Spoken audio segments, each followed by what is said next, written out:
this round. I see Delrica in the back. Welcome, Delrica. It's been a long. Hello, Deli. Well, hello, Deli. All right, next up, let's welcome to the stage, Chris August.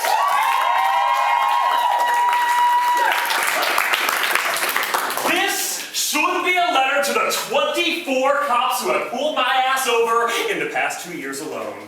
11 of whom have asked to search my car with nothing more to go on than the busted taillight they stopped me for in the first place. It should be angry and eloquent and ask questions, but 95 degrees on the side of this back road for the past hour has juiced the poetry out of me. My eloquence and idealism are dripping down my temples and stinging the sides of my eyes, and I blame Officer Lowell. Officer Lowell has spent a mile of this back road simultaneously tailing me and punching my plate number to the finest piece of computer machinery this backwoods county could afford him, because Officer Lowell, like all of them, has been trained up in performing an equation that combines my appearance with my beat-down car and always yields the answer of drug dealer. And now, an hour later, we have reached an impasse because I have informed Officer Lowell that unless he can tell me why, no, he's not searching my car. And now, the 2 cops he has called in for backup are circling it like it is the prize at a scavenger hunt that features contents of a 98 Oldsmobile at the top of the list, and Officer Lowell is about ready to win this shit. Because Officer Lowell has just been informed of that fine piece of computer machinery that 2 years ago, I had a lapse in my insurance. And now, 39 unpaid dollars later, that is enough for my registration to be suspended, and that is enough for the car to be towed, and that is enough for him to search it without my permission. And before he does, he offers me one last chance. You sure there's nothing in this car I need to know about? I have a rehearsed speech for situations like this. It goes something to the tune of, gee, Officer fill in the blank. As a teacher of students with special needs, I think it'd be real fucking stupid for me to do anything I didn't want my kids emulating. So no, aside from my name badge from the school where I work, you won't find shit in this car that you need to know about.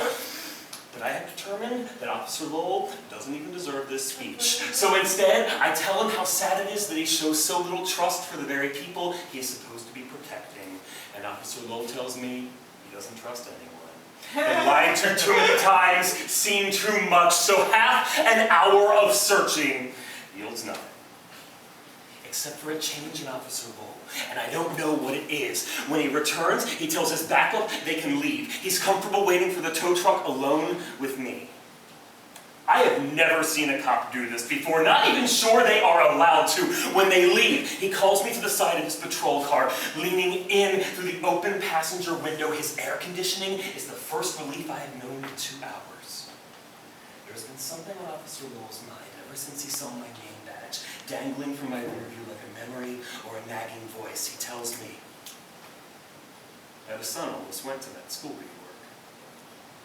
He died before we could send him. And I'm frozen in the cold of his car.